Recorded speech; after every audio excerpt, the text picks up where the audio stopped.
Assalamualaikum warahmatullahi wabarakatuh. Selamat sore teman-teman semua. Hari ini untuk mata kuliah IMK kita sudah masuk di pertemuan 12 ya. Nah, di pertemuan 12 kita akan membahas tentang user testing. Nah, apa itu user testing ya? User testing adalah pengujian kelayakan atau ide suatu produk terhadap user. Jadi pengujian pengguna lebih seperti menguji utilitas ide atau aplikasi. Jadi user testing ini, jadi kita menguji kelayakan ide dari produk kita terhadap user. Jadi pertama setelah produk itu kita rancang prototipe mock-up-nya, ya lalu kita lakukan testing kepada user, ya sebelum benar-benar aplikasi itu dibangun. Ya. Tujuannya untuk apa? Ya ini, menguji apakah idenya itu bermanfaat atau aplikasinya itu bermanfaat terhadap user sebelum dirilis sistemnya. Ya. Lalu tujuannya yaitu memvalidasi permintaan atau demand produk. Ya, jadi benar nggak nih produk yang akan kita bangun benar-benar sesuai dengan permintaan user. Ya. Lalu manfaatnya apa? Yang pertama yaitu memberikan hasil pengujian lebih awal sebelum produksi dan mengerucutkan segmen pengguna. Ya. Nah, apa saja kegunaan dari user testing? Yang pertama lebih cepat menemukan masalah. Jadi setelah kita rancang, kita lakukan testing atau pengujian terhadap pengguna atau user. Nah dari sana nanti masukan-masukan dari user kita analisis apakah ada masalah yang timbul dari feedback yang diberikan oleh user. Ya.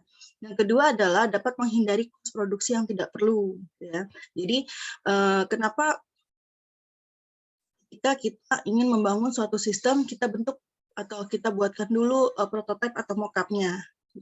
Langsung dibangun sistemnya. Kenapa? Karena ada pada saat kita melakukan pengembangan produk, pas kita sudah bangun sistemnya, ketika terjadi masalah, maka kita akan membutuhkan biaya lebih atau kos lebih untuk memperbaiki produk yang sudah kita bangun. Tetapi jika kita membangun prototipenya ya atau mock-up-nya, maka yang akan kita jika ditemukan masalah pada saat user testing, yang kita rombak hanya desain prototipenya, bukan sistemnya. Jadi mengurangi kos produksi. Lalu berikutnya yang ketiga menghemat waktu. Karena kalau membongkar sistem itu akan lebih membutuhkan waktu yang lebih banyak dibanding dengan kita memperbaiki prototipe atau mockup. Ya. Yang keempat yaitu dapat menentukan user persona atau segmen dari user tadi. Yang kelima yaitu membantu menemukan solusi yang sesuai dengan kebutuhan user. Ya. Nah, metode dari user testing ada kualitatif, ada kuantitatif. Ya. Nah, yang kualitatif yaitu focus group. Ya. Jadi kualitatif ini seperti melakukan testing atau melakukan pengujian langsung terhadap user. Ya, contohnya focus group. Jadi kita undang usernya, kita diskusi ya, secara grup. Lalu kita lakukan interview terhadap user, lalu kita lakukan observasi langsung lapangan ya, dan user diary atau kebiasaan user yang kita analisis. Itu disebutnya dengan metode user kualitatif. Nah, bagaimana dengan yang kuantitatif? Ya, nah kuantitatif yang pertama kita A/B testing, sorting, tracking, dan survei. Seperti itu. Nah, berikutnya adalah teknik user testing.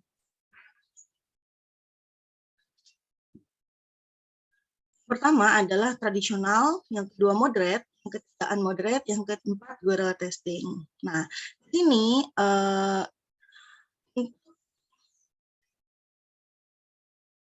user testing secara basic, yang pertama kita lakukan test plan terlebih dahulu, ya, bagaimana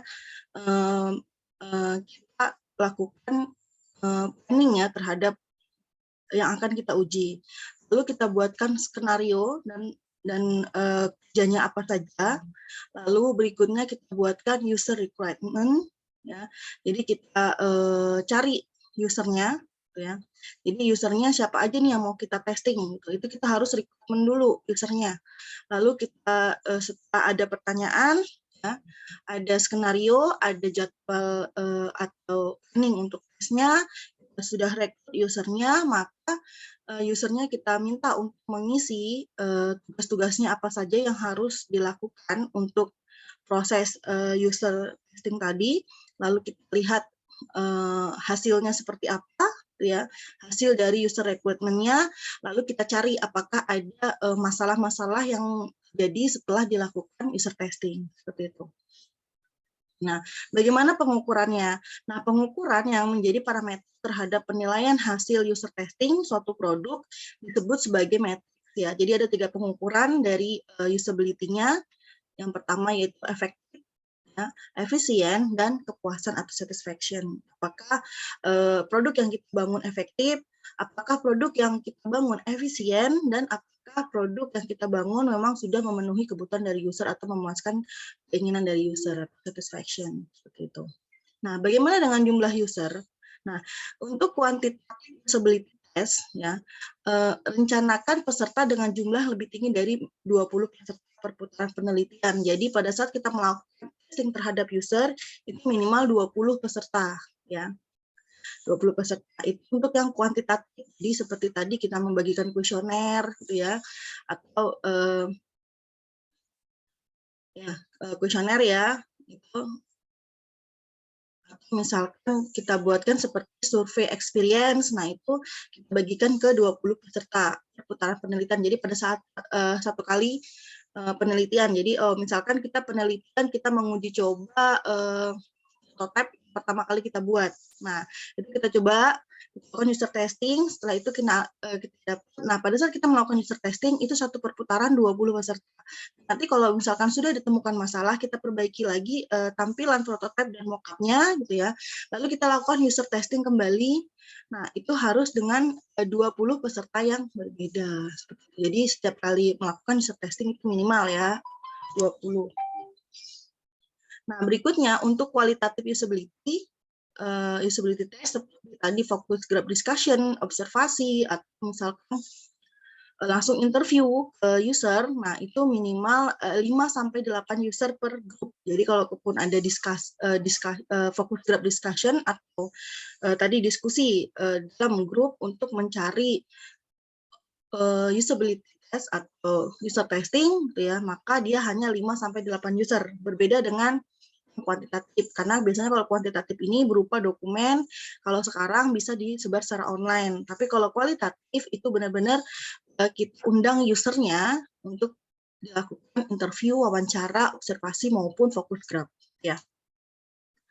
Nah, idealnya penelitian dilakukan lebih dari satu putaran, ya. Tujuannya untuk mengungkapkan masalah yang mungkin tersembunyi tadi, ya. Jadi setelah prototipe dibuat, kita lakukan user testing, lalu kita cari hasilnya, gitu ya, lalu kita cari masalahnya ada lagi atau tidak. Jika masih ada, kita lakukan perubahan terhadap prototype atau mockup yang kita bangun, gitu ya. Lalu setelah itu versi mockupnya mockup yang versi kedua misalkan. Lalu kita lakukan user testing kembali. Jadi harus lebih dari satu putaran yang tadinya.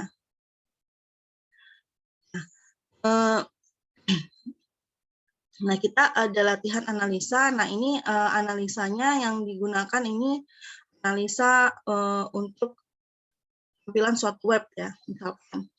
Nah, di sini bagian kiri, ya, ada bagian tengah, ada header, dan ada bagian kanan. Nah, ini misalkan kita sudah buat prototipenya dalam bentuk yang seperti ini. Kira-kira pada saat kita lakukan user testing, apakah user bisa menerima model prototipe yang kita buat, ya, seperti ini. Nah, kita lihat. Nah, ternyata di bagian kiri ada yang harus diubah. Nah, seperti ini. Misalkan, navigasi membingungkan dengan tidak efisien karena terlalu banyak menu yang dibuat. Bisa saja ini kita buatkan per kategori seharusnya, gitu ya. Menu-menu tidak tersusun rapi. Nah, ini salah satu masukan dari user. Bisa saja ini merupakan penilaian dari user, ya, seperti itu. Lalu menu-menu kategori yang tidak tersusun rapi atau berurutan, nah seperti ini, dan menyebabkan kesulitan untuk membaca. Nah, ini adalah masalah yang kita dapat ketika kita melakukan user testing. Jadi ada pendapat-pendapat dari user yang menurut user memang dari tampilan web kita ini membingungkan, seperti itu, ya. Nah, bagian tengahnya ternyata yang ini, ya. Nah, yang ini bagian tengahnya ternyata banyak apa? Kontrolnya kurang lengkap, inkonsistensi penggunaan bahasa, bahasanya ada yang bercampur ya antara bahasa Inggris dengan bahasa Indonesia gitu ya. Bercampur, jadi inkonsistensi. Lalu inkonsistensi desain link, ada harusnya link berubah misalkan berwarna biru, ternyata ada beberapa link yang tidak berubah warnanya pada saat saya diklik misalkan. Lalu inkonsistensi desain penulisan ya dalam penggunaan font, tampilan tidak tersusun rapi, grup tanpa dasar pengelompokan yang jelas, inkonsistensi desain link ya, tampilan yang tidak tersusun kurang rapi, inkonsistensi desain penulisan dan ketidakjelasan informasi. Sebenarnya di bagian senternya ini kita mau bikin apa? Ini informasinya tidak jelas gitu ya. Jadi harusnya konten yang kita buat di dalam suatu rancangan prototype itu harus jelas.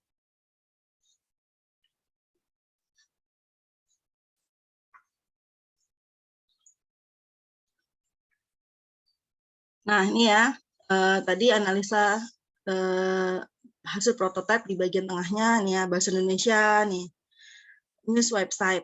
News website ini kan bahasa Inggris ya. Nah, ternyata ini tanggal bahasa Indonesia, sementara harinya ditulis bahasa Inggris. Nah, ini inkonsistensi ya penggunaan bahasa. Lalu tidak terdapat link pada halaman utama. Seharusnya ini pada saat harusnya bisa menuju ke link home misalkan. Lalu ini informasi yang sama ditulis dengan cara yang berbeda seperti ini ya.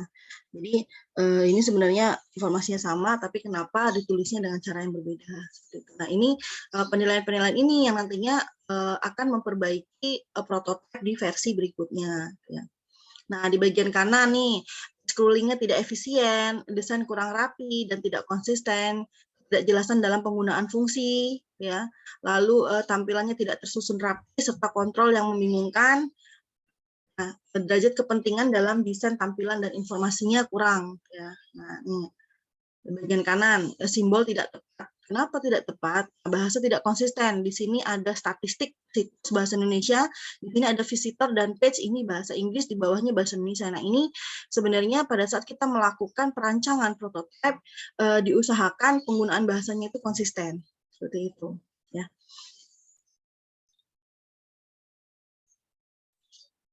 Lalu berikutnya ada nih di bagian kanan tadi kurang jelas nih. Jadi misalkan di sini ini tidak online. Jadi manakah dari live chat ini yang online dan tidak online? Seharusnya bisa misalkan kalau tidak online berarti not online. Kalau online berarti desainnya online saja, tidak ditulis tulisan seperti ini gitu ya. Nah, ini beberapa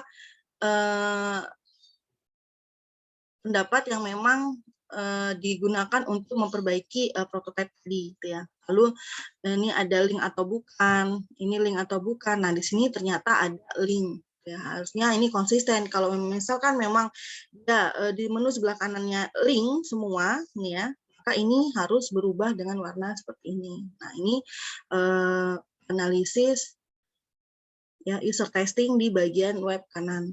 Ya. Nah cukup sekian untuk materi pertemuan 12, cukup singkat ya teman-teman, karena memang ini hanya user testing, ini sudah kita bahas di pertemuan 10 ya, di pertemuan 10 untuk UX desainnya. Nah, itu kalian sudah mulai membuat user experience ya, survei experience. Jadi otomatis nanti akan ada itu sudah melakukan user testing. Jadi prototipe kalian sudah dibuatkan dalam bentuk kuesioner yang disebar secara online. Nah, itu sudah termasuk ke user testing. Baik, saya tutup. Assalamualaikum warahmatullahi wabarakatuh.